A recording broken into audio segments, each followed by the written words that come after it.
press the bell icon on the YouTube app and never miss another update. शुभ दिन, आपका स्वागत है। बच्चों, हमने पिछली कक्षा यानी व्याकरण भाग में जब हमने कराया था, हमने कारक की परिभाषा देखी, उसके प्रकार, फिर उसके चिन्ह कौन से हैं, ये सब हमने जाना।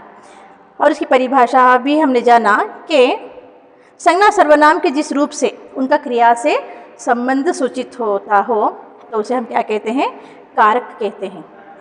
कारक के 8 भेद हैं: कर्ता, कर्मा, करण, संप्रदान, अपादान, संबंध, अधिकरण, संबोधन।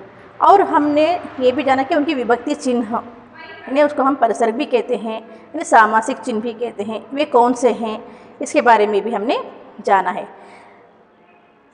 तो चलिए आज हम देखते हैं समास, यानी कंपाउंड वर्ड्स। समास की परिभाषा क्या है, उसके कितने भेद हैं और उसके उदाहरण हम एक एक करके जानेंगे।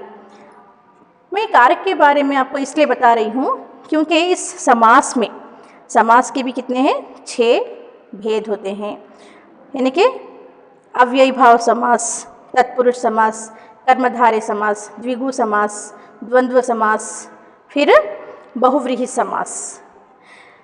यदि हम तत्पुरुष समास के बारे में जानेंगे तो उसके अंतर्गत एक कारक के जो भेद हैं, ये सारे प्रकार उनकी विभक्तियों का जब हम समास का विग्रह करते हैं तो उसमें बीच में आए कारक चिन्ह यानी विभक्ति चिन्हों का जब लोप हो जाता है तो वो कौन सा तत्पुरुष समास कहलाता है।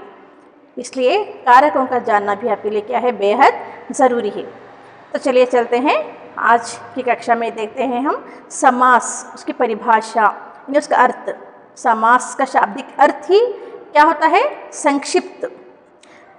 यदि आपने देखा होगा आपकी रोज़मर्रा के जीवन में, हम अपने घरों में किचन को क्या कहते हैं? अरे मुझे रसोई के लिए घर जाना है। इतना लंबा तो हम नहीं कहते, तो उसी बात को हम संक्षिप्त करके, छोटा करके हम कहते हैं रसोई घर। रसोई के लिए घर। अब के लिए क्या है? वो एक कारक के अंतर्गत वो कौन सा कारक आता है? को, के लिए। तो के लिए का जब लोप हो जाता है तो वो क्या होता है? संक्षिप्त बन जाता है। तो इस कारण हम देखते हैं कि वो समास के अंतर्गत, तत्पुरुष समास के अंतर्गत वो कौन सा तत्पुरुष समास कहलाएगा, ये सब हम जानेंगे। ठीक है। तो समास का शाब्दिक अर्थ ही क्या है? संक्षेप।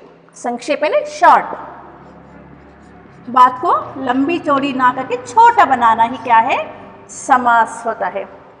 उसके समस्त पद जब हम विग्रह करते हैं तो कैसे बनते हैं? उन बीच में कारक चिन्हों का लोप करके संक्षिप्त बनाया जाता है, तो वो कौन सा होता है? यानी कि अव्ययी भाव समास के अंतर्गत आरंभ में कौन से अव्यय लगाने पर वो अव्ययी भाव समास कहलाता है। ये सारी की सारी जानकारी मैं आज आपको देने जा रही हूँ। देखिए, समास का अर्थ सबसे पहले, यानी कि उसकी हम परिभाषा जानेंगे कि समास का शाब्दिक अर्थ है संक्षेप। यानी कि इसका शाब्दिक अर्थ ही क्या है? समास का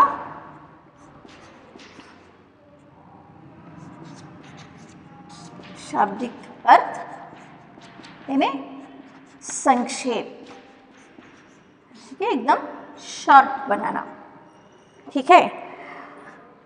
संक्षिप्त। जब भी 2 या 2 से अधिक, याद रखिएगा, समास में जब भी 2 या 2 से अधिक पदों के बीच की विभक्ति या योजक पदों को हटाकर एक नया शब्द बनाया जाता है। ठीक है। जब भी 2 या 2 से अधिक पदों के बीच, 2 या 2 से अधिक पदों के बीच की विभक्ति या योजक पदों को हटाकर एक नया शब्द बनाया जाता है तो उस संक्षिप्त पद को समास कहते हैं। जैसे कि 3 लोचन वाला, उसको संक्षिप्त में हम कहेंगे त्रिलोचन। ठीक है। तो इसी तरह से समस्त पद हम किसे कहते हैं? समस्त पद समास के नियमों से मिले हुए शब्द। इन समास के नियमों से, इन्हीं रूल्स से मिले हुए शब्द समूह को समस्त पद कहते हैं। ठीक है। समास के नियमों से मिले हुए शब्द समूह को समस्त पद कहते हैं। जैसे चतुरानन, 4 है आनंद जिसके।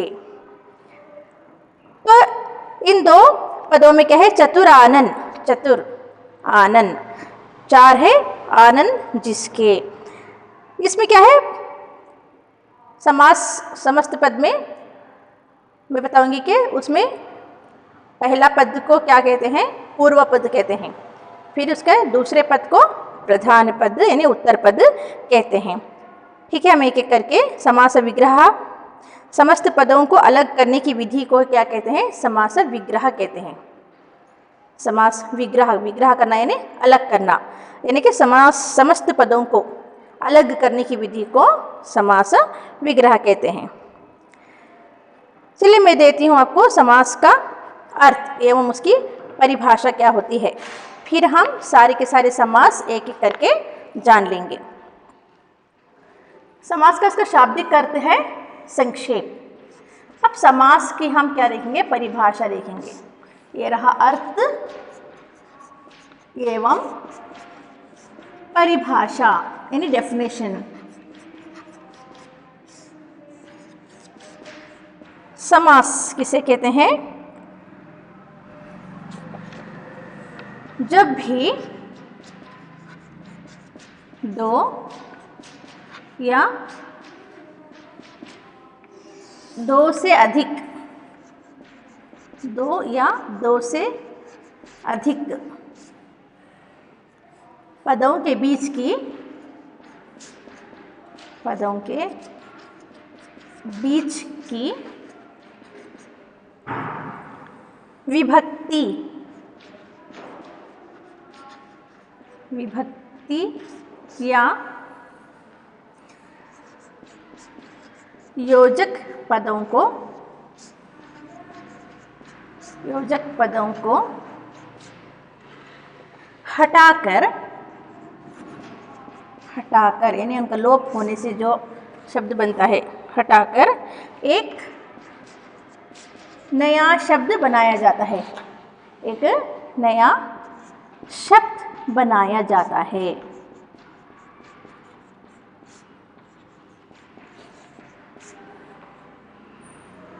तो उस संक्षिप्त पद को, तो उस संक्षिप्त पद को समास कहते हैं। समास किसे कहते हैं? दो या दो से अधिक पदों के बीच की विभक्ति या योजक पदों को हटाकर एक नया शब्द बनाया बनाया जाता है तो संक्षिप्त पद को समास कहते हैं।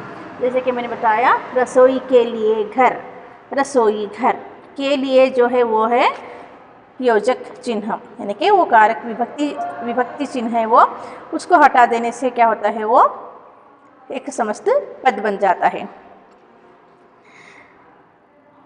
तो इसमें समस्त पद क्या है?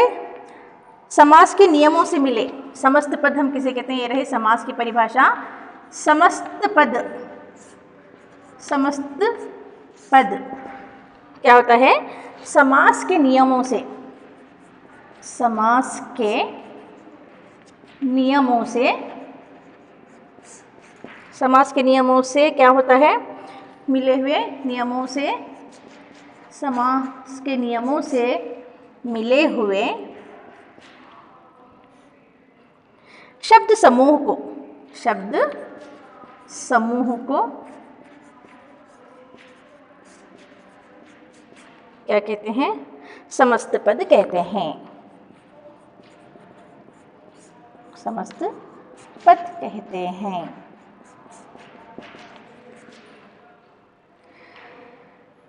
जैसे कि चतुरानन, चतुरानन 4 हैं आनंद जिसके।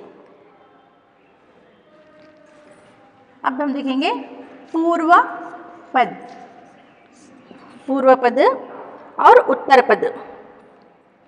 पूर्व पद और उत्तर पद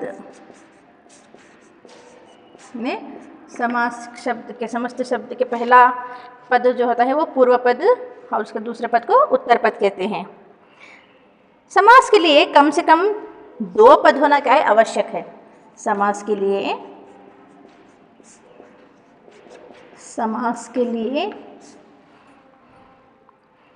कम से कम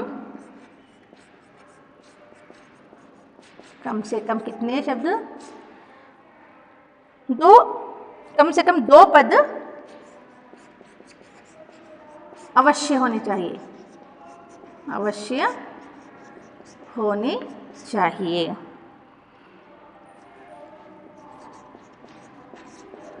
ठीक है। तो इस तरह से पहले पद को क्या कहते हैं, पूर्व पद, तथा दूसरे पद को उत्तर पद कहते हैं। जैसे कि प्रतिदिन, जैसे कि प्रतिदिन, इसमें प्रतिदिन समास में क्या है, दो शब्द हैं, तो प्रति क्या है, पूर्व पद है, और दिन जो है ये उत्तर पद है। इसलिए कहा जाता है कि समास के लिए दो शब्द होना तो बहुत ही ज़रूरी है। पहला पद पूर्व पद, दूसरा पद उत्तर पद कहलाता है। ठीक है, अब हम चलते हैं समास के भेद।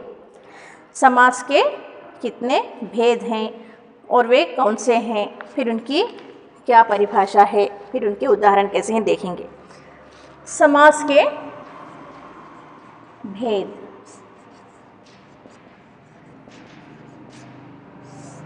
और आपको जानना ये ज़रूरी है। कैसे आप इसकी पहचान करेंगे, कैसे आप इसको जानेंगे, ये भी मैं बता देती हूँ। देखिए, समास के कितने 6 हैं, 6 भेद होते हैं। सबसे पहला अव्ययी भाव, ठीक है, लास्ट बा, बहुव्रीहि समास, यानी कि अब, अब, त, का, अब तक, द। ऐसा आप चार्ट बना लो, फिर एक एक होगा। देखिए, अव्ययी भाव समास,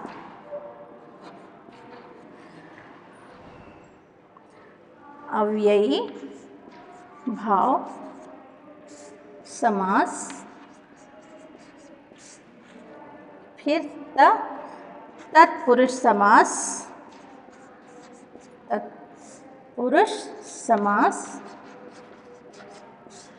कैसा डालेंगे तो अब तक, ददा।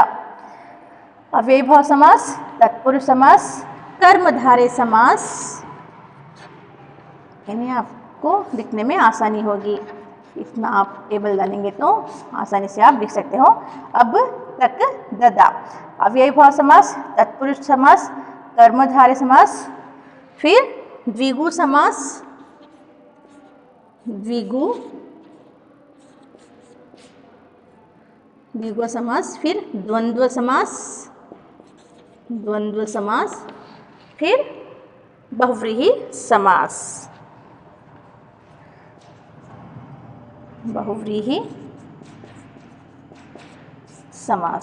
ये रहे समास के 6 भेद। यानी कि आप इस तरह का टेबल डालेंगे तो अ, बा, फर्स्ट लेटर अ, लास्ट वन बा, अब तक, ददा। यानी कि अव्ययी भाव समास, तत्पुरुष समास, कर्मधारय समास, द्विगु, द्वंद्व, बहुव्रीहि समास। तो आप एक एक करके आप जानेंगे। सबसे पहले हम देखते हैं कि अव्ययी भाव समास क्या होता है, यानी उसमें कौन सा पद प्रधान होता है और कौन सा अव्यय लगने पर वो अव्ययी भाव समास कहलाते हैं, हम जानेंगे। यानी कि जिस समास में पहला पद प्रधान हो, जिस समास में पहला पद प्रधान हो और वो अव्यय भी हो, तो क्या होता है, वो अव्ययी भाव समास कहलाता है। यानी कि जिस समास का पहला पद और कौन से शब्द के आने से अव्यय कहलाता है, ये भी हम देखेंगे। ठीक है बच्चों, समझ में आ रहा है आपके। यानी कि अव्ययी भाव, अव्यय क्या होता है, वो एक घटक, एक छोटा सा एक यूनिट होता है। ठीक है, एक छोटा सा अव्यय जिसके जुड़ने पर शब्द में क्या परिवर्तन होता है। अव्ययी भाव समास, जिस समास का पहला पद और इसकी क्या पहचान है अब ये भी देखेंगे। अव्ययी भाव समास, जिस समास का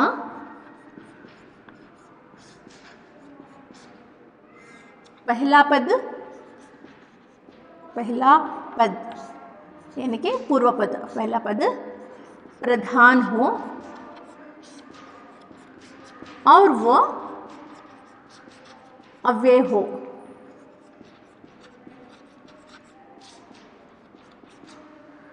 तो भी वो अव्ययी भाव समास कहलाता है। और वो अव्यय भी हो और वो अव्यय हो, अव्ययी भाव समास कहलाता है। ठीक है, ये रहा पहला समास और उसकी परिभाषा, और उसके कुछ उदाहरण मैं भी देने जा रही हूँ। यानी कि पहले समस्त पद,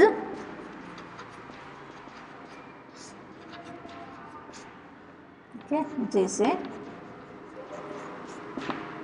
समस्त पद और उसके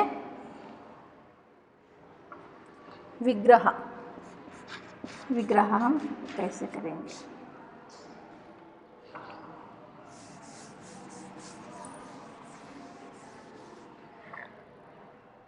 यानी कि आजीवन,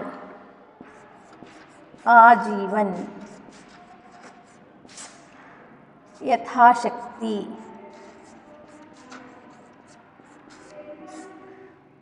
आजीवन, यथाशक्ति,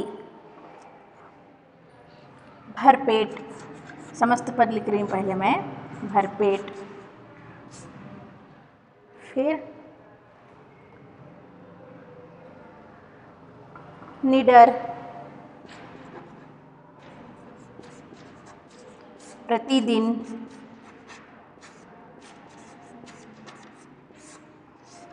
क्या है, सारे के सारे समस्त पद हैं।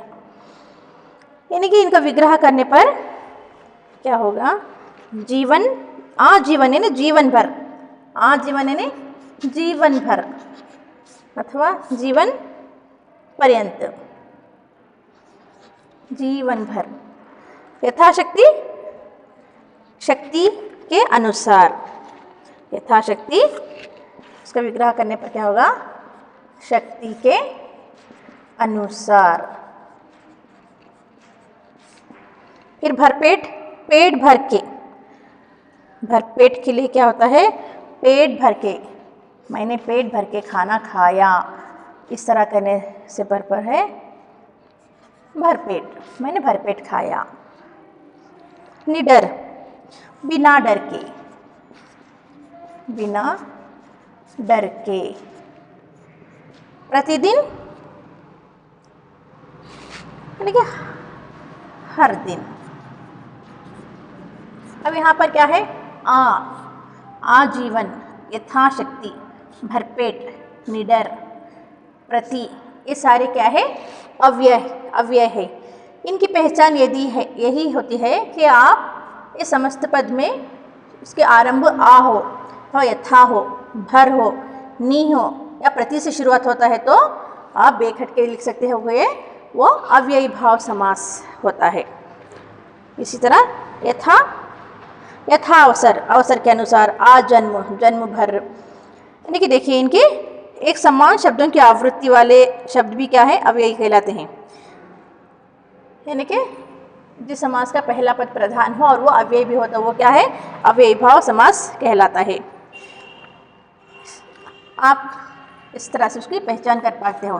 पहचान, इसकी पहचान क्या होती है, इसकी पहचान यही है, इसके आरंभ में, यानी इस समस्त पद के आरंभ में, शुरुआत में, इसके आरंभ में कौन से अव्यय आते हैं, आ, बे, भर, यथा,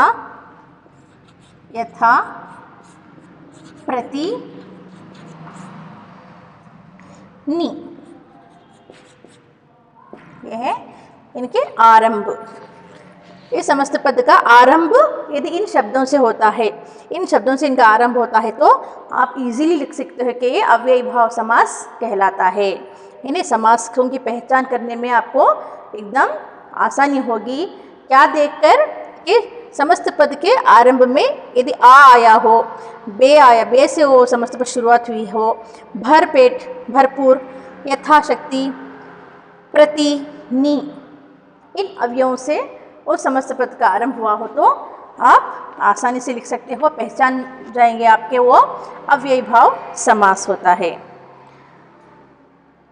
दूसरा आता है तत्पुरुष समास। तत्पुरुष समास की परिभाषा क्या है? जिस समास का दूसरा पद अर्थात उत्तर पद क्या होता है? प्रधान होता है। यानी कि जिस समास का दूसरा पद, दूसरा यानी उत्तर पद जो होता है वो प्रधान होता है, तो उसे क्या कहते हैं? हम तत्पुरुष समास कहते हैं। जैसे कि इस समास की मुख्य पहचान क्या होती है कि समास का विग्रह करने पर, जब हम उस समास का जब हम विग्रह करते हैं तो मध्य में कारक विभक्ति या चिन्ह जो होते हैं उनका प्रयोग होता है और समस्त पद बनने हेतु कारकों का क्या होता है? लोप हो जाता है। कारक चिन्ह क्या का लोप हो जाता है, तो वही उसकी पहचान है। वो भी मैं आपको तत्पुरुष समास के अंतर्गत कारक चिन्हों का लोप किस तरह से होता है एक एक करके वो भी मैं आपको बताती जाऊंगी।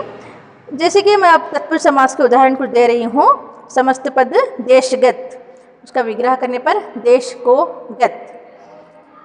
हस्तलिखित, हाथ से लिखित। सत्याग्रह, सत्य के लिए आग्रह।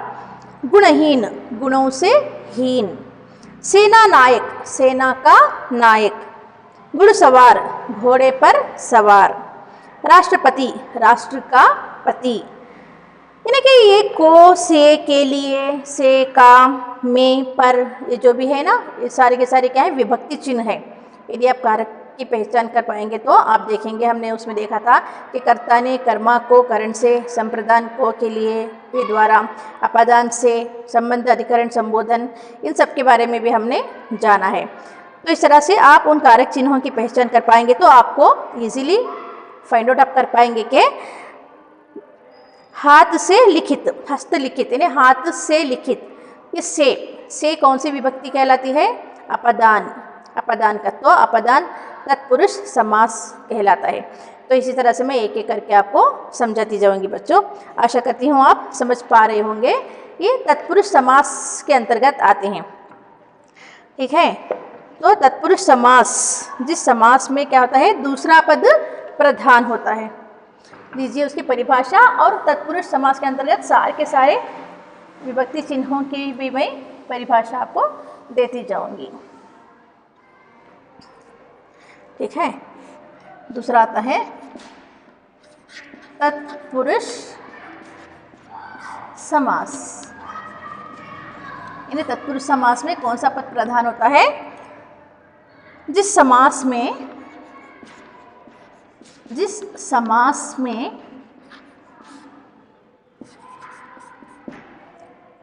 दूसरा पद, दूसरा यानी उत्तर पद, दूसरा पद प्रधान हो, दूसरा पद प्रधान हो, यानी दूसरा पद मुख्य हो, और समास करने पर, और समास करने पर क्या होता है? समास करने पर कारक चिन्ह का लोप हो जाए, कारक चिन्ह का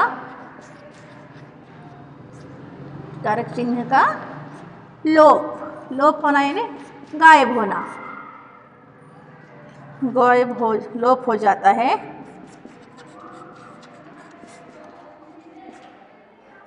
उसे तत्पुरुष समास कहते हैं, उसे तत्पुरुष समास कहते हैं। आपको परीक्षा में पूछा जाता है कि तत्पुरुष समास के अंतर्गत वो कौन सा समास आता है, तो आप कारक चिन्ह, विभक्ति चिन्हों की जानकारी अच्छी तरह से रख पाएंगे तो आप झट से लिख पाएंगे कि वो तत्पुरुष समास के अंतर्गत कौन सा तत्पुरुष समास होता है, यानी कि करण तत्पुरुष समास है, क्या कर्म तत्पुरुष समास है, क्या संप्रदान तत्पुरुष समास है, ये सब आप अच्छी तरह से जान सकेंगे। तो कारकों के आधार पर जो है तत्पुरुष समास के 6 भेद होते हैं। तो बहुशः कारक 8 होते हैं। कर्ता ने कर्मा को, करण से संप्रदान को के लिए, के द्वारा, पदान से संबंध, का के की, अधिकरण में, पर, संबोधन, इस तरह से 8 हैं। तो फर्स्ट एंड लास्ट को छोड़कर बीच के जो 6 कारक हैं उनके तत्पुरुष समास के 6 भेद होते हैं।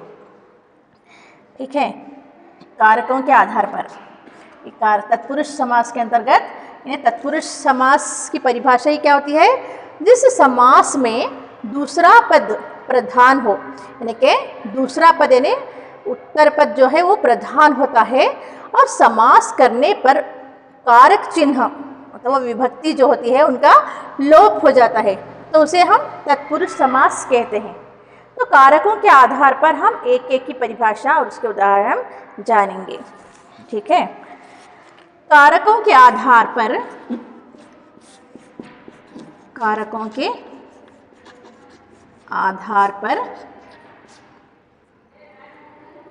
तत्पुरुष समास के 6 भेद होते हैं। तत्पुरुष समास के कितने भेद? 6 भेद होते हैं। 6 भेद होते हैं।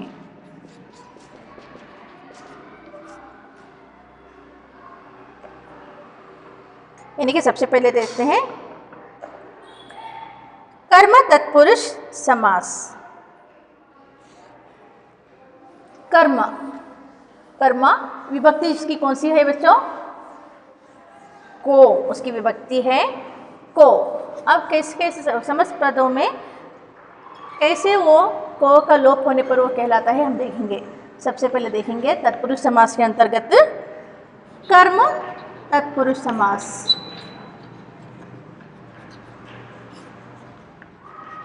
कर्म तत्पुरुष समास, इसमें कर्म कारक विभक्ति को का लोप होता है। इस कर्म तत्पुरुष में क्या है, कौन सा लोप होता है?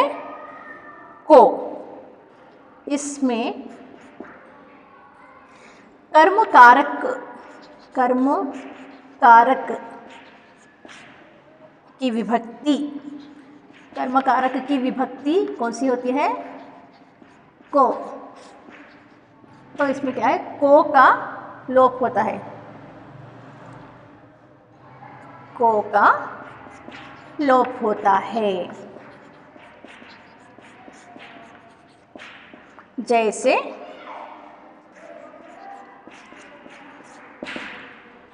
आप देखो समस्त पद, यह है समस्त पद।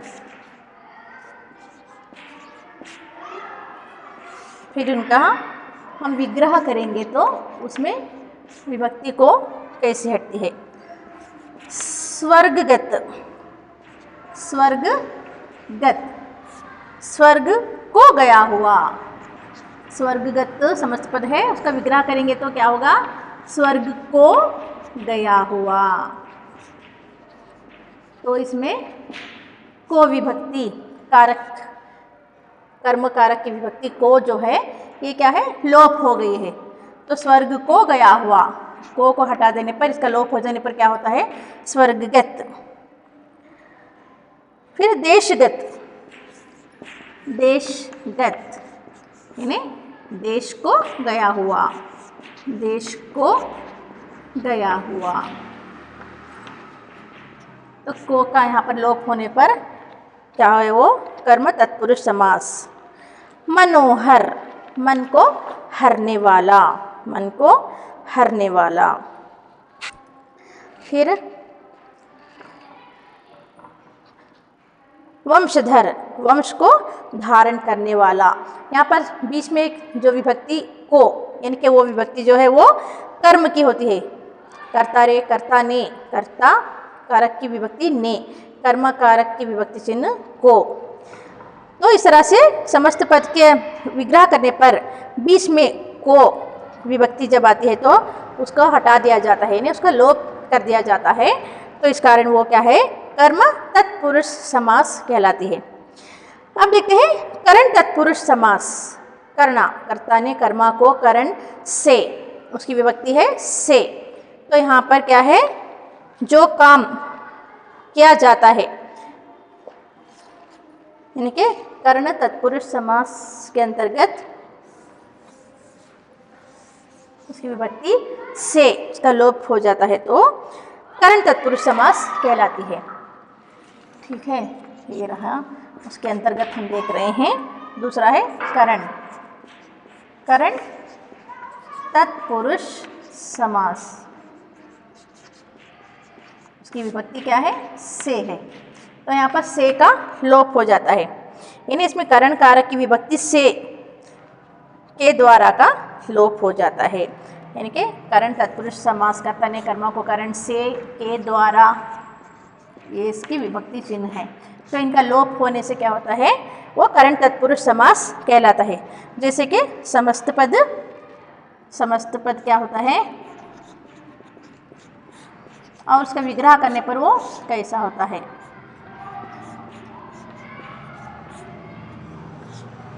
क्या समस्त पद, तुलसी कृत, तुलसी कृत, यानी कि तुलसी द्वारा कृत, तुलसी द्वारा कृत।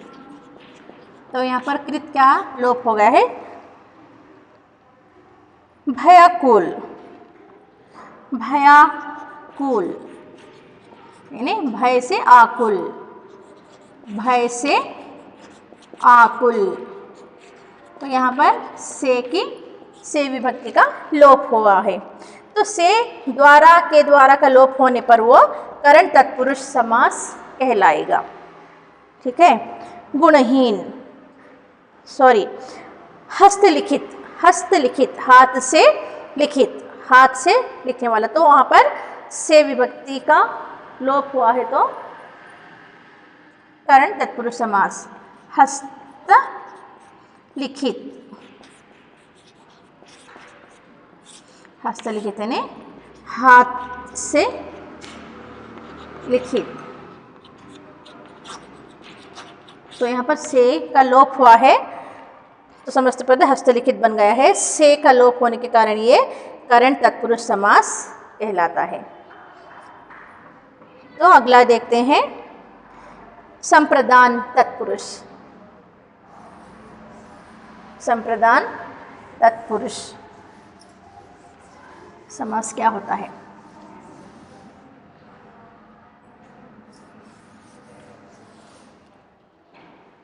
तीसरा होता कर्णान, संप्रदान,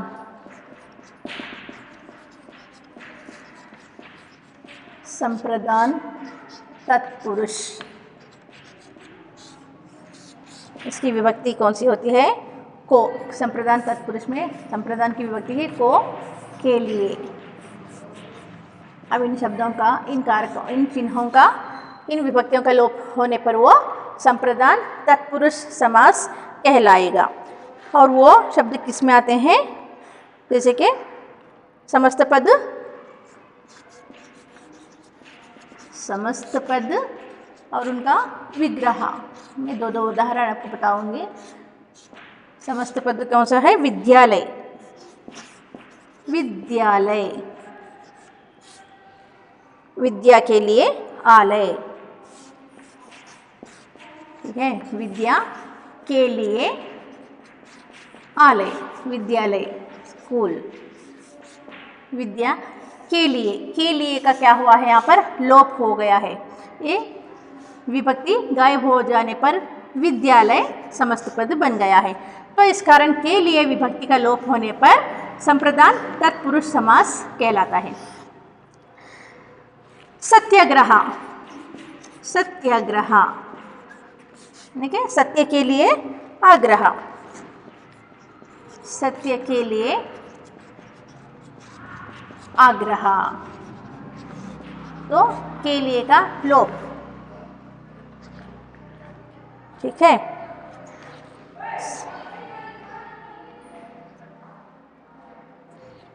देश को गत, देशगत।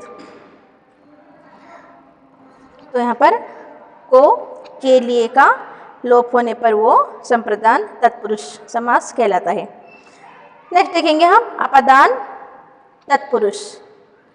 चौथा है अपदान।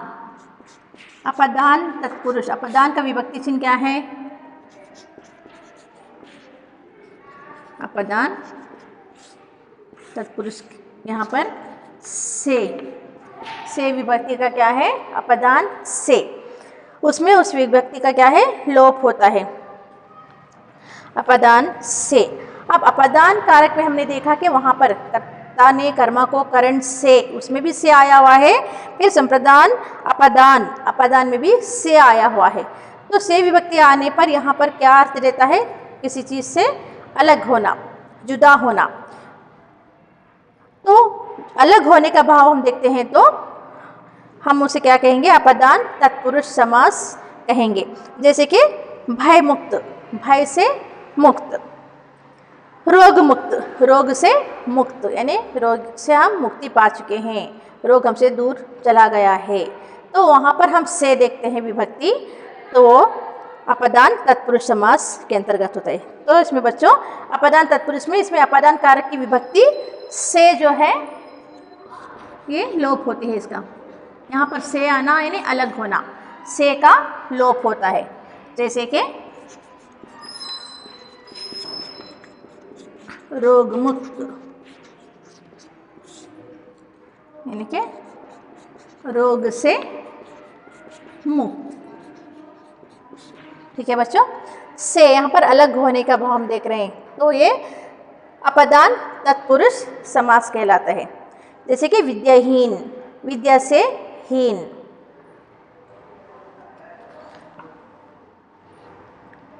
जन्मांध, जन्मांध यानी जन्म से अंधा, जन्म से अंधा, आंखें नहीं है।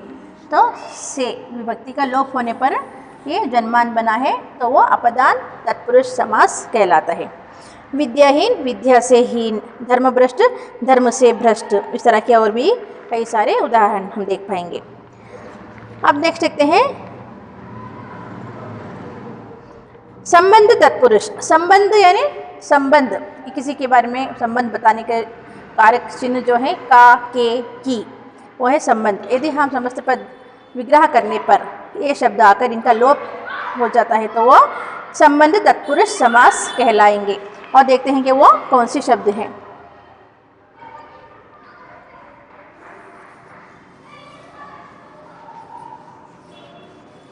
इन्हीं के पांचवा है संबंध। संबंध तत्पुरुष। संबंध तत्पुरुष, संबंध कारक के चिन्ह है का, के, की, नानी, नी। इनका लोप होता है, का, के, की का लोप होता है। तो जो जो विभक्ति चिन्ह जिनका लोप होता है तो हम जान जाएंगे कि वो तत्पुरुष समास के अंतर्गत कौन से तत्पुरुष समास कहलाएंगे। तो इसके लिए आपको कारक तो उसके विभक्ति चिन्ह जाना बहुत ही ज़रूरी है बच्चों। अब हम देखेंगे कि जैसे राजकुमार, राजकुमार यानी कि विग्रह करने पर राजा का कुमार, इसका संबंध बता रहा है कि कुमार इसका है, राजा का है। तो यहाँ पर का जो है इसका लोप हो चुका है। राम भक्ति, राम भक्ति, तो किसकी भक्ति? राम की भक्ति, राम की भक्ति। तो यहाँ पर कौन सा लोप हुआ है? संबंध कारक चिन्ह की, तो इस कारण वो समस्त पद बनने पर राम भक्ति हो गया। तो यहाँ पर की का विभक्ति लोप होने पर ये संबंध तत्पुरुष समास कहलाएगी। भारत रत्न यानी भारत रत्न, भारत का रत्न। राम भक्ति, राम की भक्ति।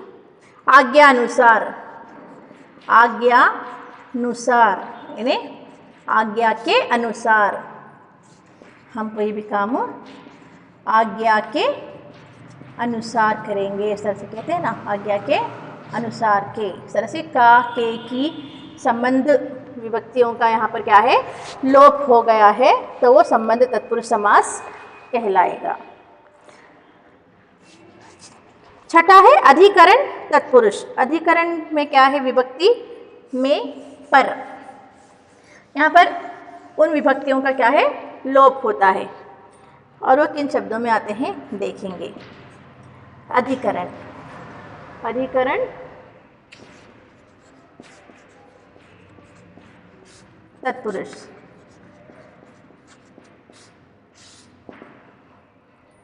यानी कि इनमें में और पर इन विभक्तियों का लोप होता है। जैसे पुरुषोत्तम, पुरुषोत्तम, पुरुषों में उत्तम, विग्रह करने पर पुरुषों में उत्तम, तो यहाँ पर में का लोप हुआ है। तो में का लोप होने पर ये विभक्ति कौन सी है, अधिकरण कारक की होती है, तो इस कारण ये अधिकरण तत्पुरुष समास कहलाएगा। आत्मविश्वास, आत्मविश्वास, किस पर आत्मविश्वास करना है हमें, आत्मा पर, आत्मा पर विश्वास। तो इस कारण यहाँ पर का जो है विभक्ति पर का लोप हो रहा है, और पर विभक्ति जो है वो अधिकरण कारक की होती है, तो इस कारण ये अधिकरण तत्पुरुष समास कहलाएगा। ठीक है बच्चों, ये रहे तत्पुरुषों, तत्पुरुष के अंतर्गत कारक चिन्हों की विभक्तियों का जिस तरह से लोप होना, उन कारक चिन्हों के लोप होने पर वो कौन से तत्पुरुष समास कहलाएंगे, ये सब हम तभी जान पाएंगे जब आप कारक चिन्हों की अच्छे से अच्छे आप जानकारी प्राप्त कर पाएंगे। आशा करती हूँ इतना जो मैंने आपको समझाया है अच्छी तरह से समझ गए होंगे कि समस्त पद में कौन सी विभक्ति के लोप होने पर वो कौन सा तत्पुरुष समास कहलाता है, ये आप अच्छी तरह से जान गए होंगे। धन्यवाद।